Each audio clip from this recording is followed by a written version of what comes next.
বর্তমানে যে সরকার রয়েছেন অর্থাৎ ডক্টর মোহাম্মদ ইউনূসের নেতৃত্বে যে অন্তর্বর্তী সরকার, তাকে কি আপনি অবৈধ মনে করেন?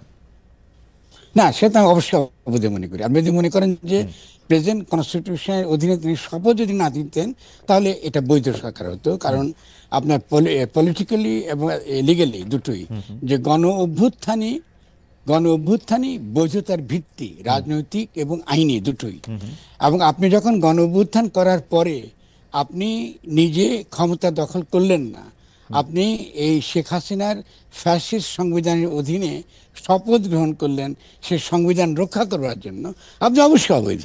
লিগালি তো ডেফিনেটলি কোনো প্রশ্ন আসে না।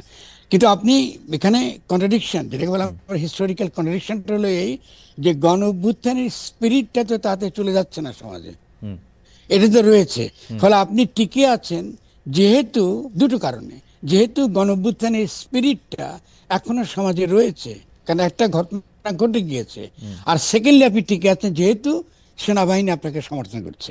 কিন্তু এটা কোনো লিগ্যাল ফাউন্ডেশন নেই। আপনি এই সরকারের আইনি বৈধতাটা কি, খুব সিম্পল বলেন আমাকে। যদি আপনি বুঝে বলতে পারেন, আমি গ্রহণ করব। আমাদের বিচারপতিরা আছেন, আমি গ্রহণ করব। আ- আ- বাংলাদেশে আম- কোনো আইনি লোক থাকলে আমি গ্রহণ করব, সমস্যা তো নাই। আমি আমি আমি যেটাকে দেখি আর কি বৈধতা হিসাবে, সেটা হচ্ছে যে 5 আগস্টের পরে 6 আগস্ট প্রধান বিচারপতির নেতৃত্বে অ্যাপিলেট ডিভিশনের বিচারকদের কাছে এটা জানতে চাওয়া হয়েছিল যে বিশেষ অবস্থায় প্রধানমন্ত্রীর কাজটা প্রধান উপদেষ্টা করতে পারে কিনা, প্রধান উপদেষ্টা তার মতো করে উপদেষ্টা মনোনীত করতে পারে কিনা। তো সুপ্রিম কোর্টের সেই 6 বিচারক, প্রধান বিচারপতি সহ আরো 6 বিচারক, তারা সাইন করে জানালেন যে এটা তারা পারে। এইটা কি না বৈধতা আমি তো হিসাবে, আমি এইটা কি না না, বৈধতা হইতে পারে? আমি তো এটা দেখি নাই। তারা 106 অনুচ্ছেদ অনুযায়ী মত দিয়েছে, তারা জি, শপথ গ্রহণ করতে পারে। জি, কিন্তু বাংলাদেশের সংবিধানে আপনার এরকম উপদেষ্টা সরকার নামক কোনো বিধান নাই। ফলে বিচারপতিরা যদি গায়ের জোরে কাল্পনিক একটা যুক্তি দিয়ে যদি খাড়া করে, এটা তো হবে না।